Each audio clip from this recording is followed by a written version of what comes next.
Ilkaarri gachaa deemna.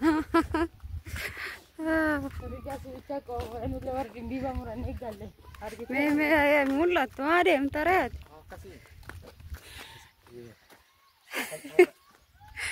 Jirtu fayyaa keessanii nagaadhayi. Nagaa taatanii har'a akkanatti bashannansiisaa jira adde Mastuuyi. Isiniin jennaan bashannanaa irraa mee koottaa har'a iddoo oolu waliin laalla. Fataa wajjin jennaan. Sana wajjin jennaan. Isiniin jennaan mee nagaa gaafadhu. Ashoo harka fuunii kabajamtoonni hordoftoonni maatii hinaan tooftaatan hundi keessanuu akkam maatii keetirree maqaadha.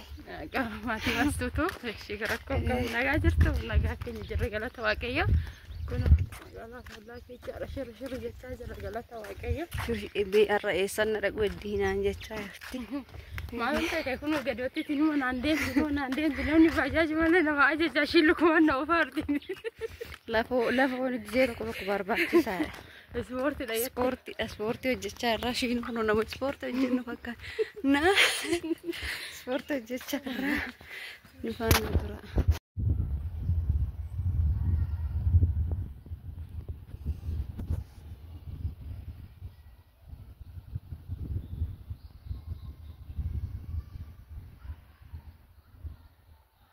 Ishii kabajamtoota hordoftoota keenyaa kan bultaan nagaa keessanii jirtu isin jira. Kunoo akkanatti haadha miliyoonii fi Mastuun jechuudha. Akkanattaan kunoo guursisaara kunoo bakka iddoo bashannanaa wayii geechee waa guurrannadhanii waan nyaatan hojjetan kunoo akkatti keessa deemanii bashannanaaf illee kunoo akkatti nu guuraa yeroo nu daawwadhaa jechuu barbaade ta'an kana fakkaata. Akkana jira jechuudha kunis magaalaa Asallaa keessatti.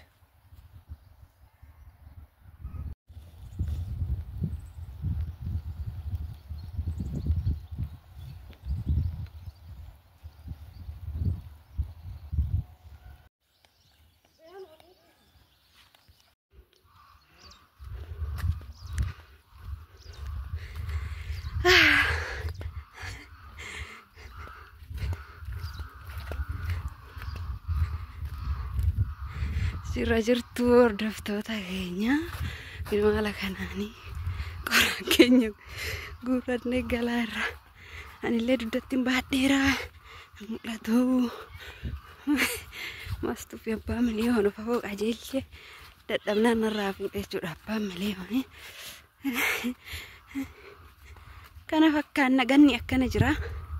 Ganni baay'ee namatti tola.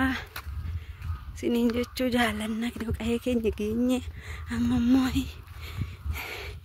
Mastuun mana ajjeeseera. Akkas qoricha ishiiti.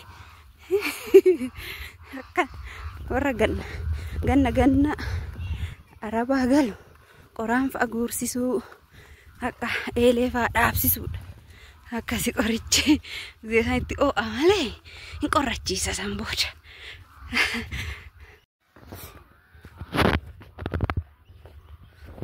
Kantiin baadhee jira baay'ee mul'ata.